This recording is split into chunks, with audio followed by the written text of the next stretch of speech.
أهلا بيكم.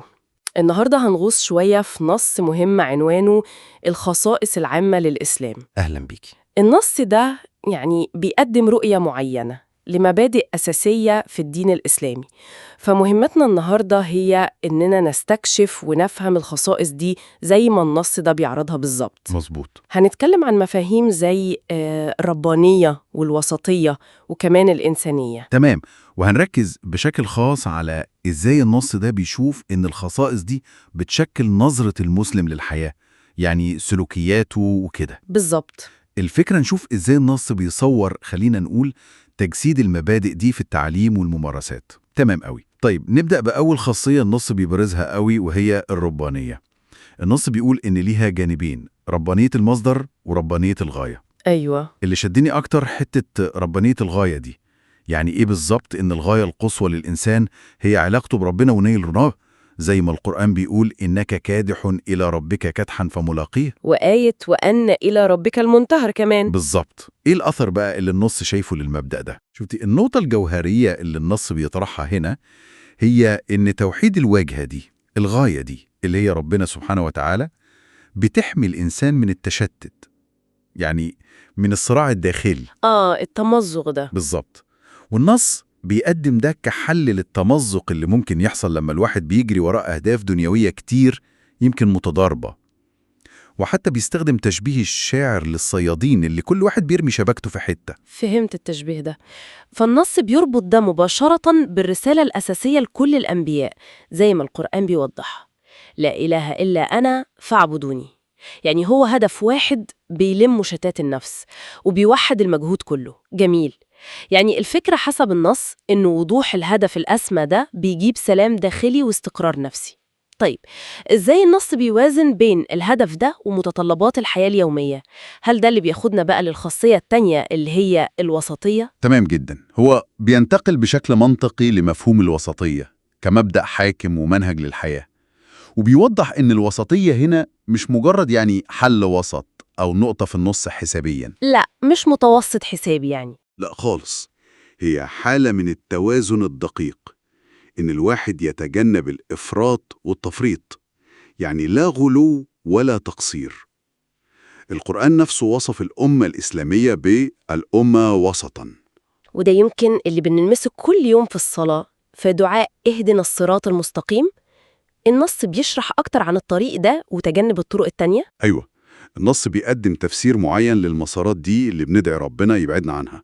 بيذكر المغضوب عليهم وبيفسرهم، كمثال طبعا حسب النص، باليهود، للي هو شايفه تمسك مفرط بالماديات وتشدد في الدين لدرجة صعبة.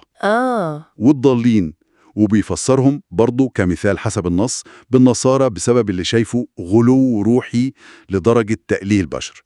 بس مهم نأكد إن ده تفسير المصدر للنص القرآني. طبعا ده فهم النص اللي بنعرضه. والأهم إن الوسطية دي زي ما النص بيشوفها مش مجرد كلام أو شعار، لا دي بتطبق عمليا في كل جوانب الحياة. زي إيه مثلا؟ يعني إزاي النص بيشوف التطبيق ده؟ النص بيشرح إن الإسلام حسب وجهة نظره بيسعى لتحقيق توازن شامل، يعني بين مطالب الروح واحتياجات الجسد، بين الدين والدنيا، بين المثالية والواقعية، وكمان بين حقوق الفرد ومسؤولياته تجاه المجتمع. توازن في كل حاجة تقريبا. بالظبط.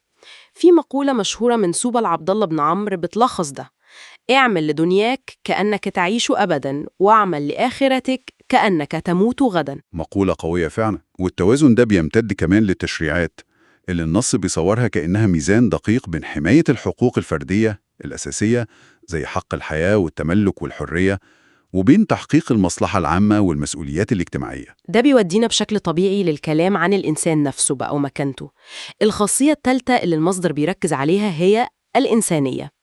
النص بيقدم تصور معين للإنسان، ممكن توضحه أكتر؟ النص هنا بيشدد قوي على تكريم الإسلام للإنسان، بيعتبره خليفة الله في الأرض، وبيذكر إن ربنا ميزه بنفخة من روحه، وده بيدي الإنسان مكانة خاصة وفي نفس الوقت مسؤولية كبيرة. مسؤولية الخلافة دي. أيوة.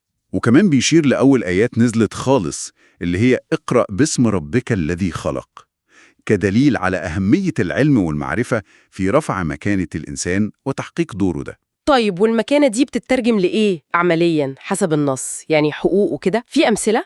أكيد. النص بيرتب على المكانة دي تأكيد على كرامة الإنسان وحقوقه الأساسية اللي لازم تتصان: حق الحياة، حق الكرامة، حق التملك، حرية التفكير والاعتقاد. والنص بيستشهد بقصة مشهورة لسيدنا عمر بن الخطاب. قصة الشاب القبطي وابن الوالي؟ بالظبط. القصة دي النص بيستخدمها كنموذج عملي للمبدأ ده، اللي فيها مقولة سيدنا عمر الشهيرة: متى استعبدتم الناس وقد ولدتهم أمهاتهم أحرارا. إزاي النص بيستخدمها تحديداً؟